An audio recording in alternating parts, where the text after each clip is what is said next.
26 फरवरी 2026 को मैंने आप लोगों को प्रेडिक्शन दी थी, जिस दिन चांद ग्रहण की पहली वीडियो लगी थी।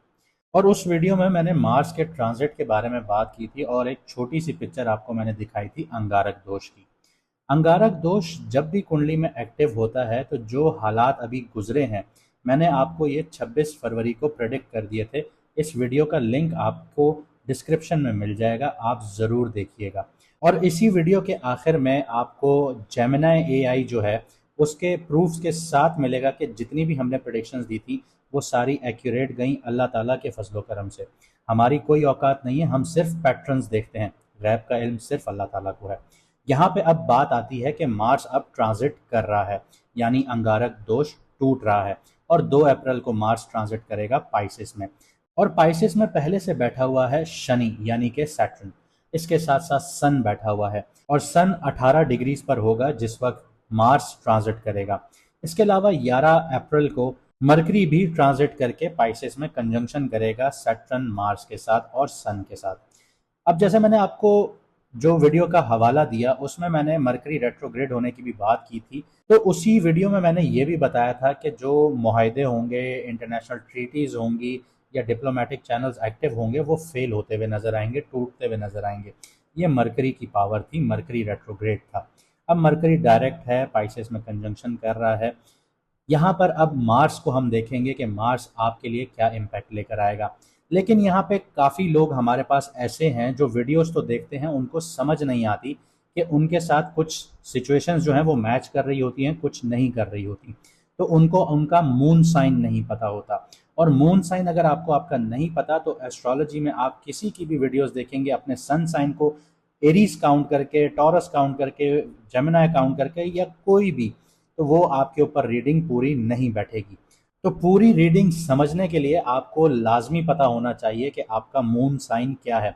और आप किसी भी एस्ट्रोलॉजर की वीडियो देखें तो मून साइन से देखें, ताकि उससे आपको पता चले कि जो करंट हालात चल रहे हैं वो आपके लिए कितने सूटेबल हैं और कितने नेगेटिव हैं, और वही वीडियो आपके ऊपर 110% एक्यूरेट बैठेगी।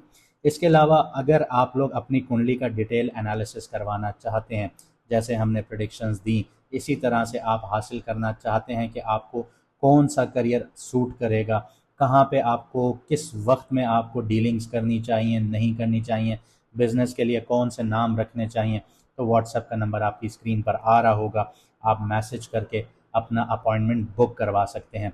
याद रहे कि अपॉइंटमेंट लिमिटेड होते हैं और हमारी फ़ीस अभी हमने डिस्काउंटेड रख दी है, तो जल्द से जल्द अपना अपॉइंटमेंट बुक करवाइए।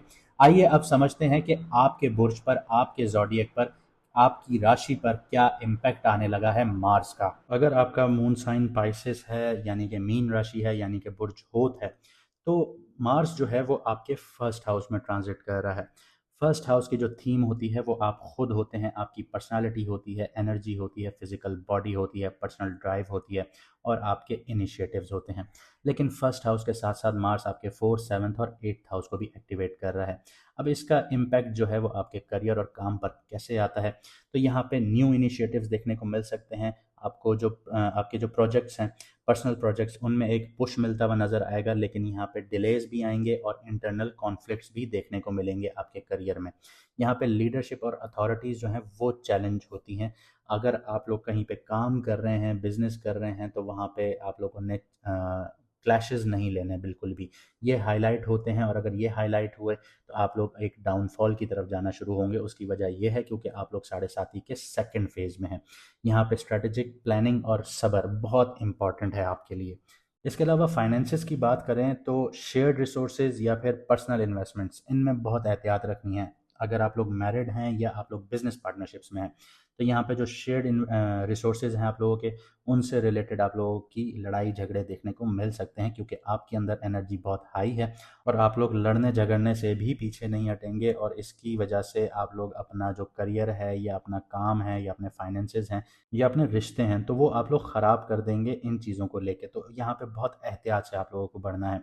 इम्पल्सिव फाइनेंशियल डिसीजंस जितने भी हैं, आप जितने मीठे तरीके से अवॉइड कर सकते हैं वो कीजिएगा।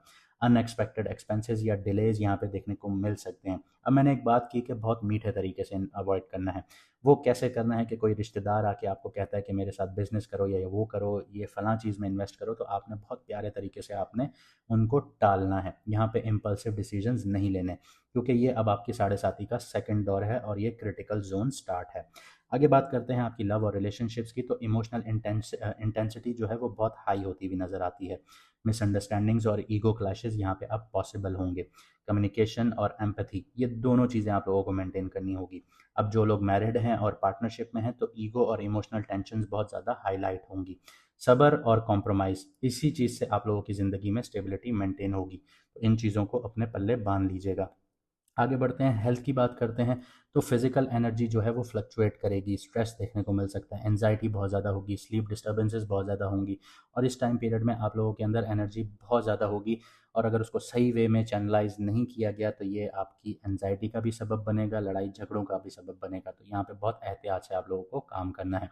मेडिटेशन कीजिए, लाइट एक्सरसाइजेस कीजिए, जर्नलिंग कीजिए, ये आप लोगों के लिए हेल्पफुल है। दोबारा से कुछ प्रैक्टिकल एक्शंस आपको बता देता हूँ। एक तो स्ट्रक्चर्ड प्लानिंग रखनी है, पर्सनल इनिशिएटिव्स में स्टेप बाय स्टेप अप्रोच रखिएगा, जितने भी रैश डिसीजंस हैं उनको अवॉइड कीजिएगा। इमोशनल और ईगो को कंट्रोल में रखिएगा।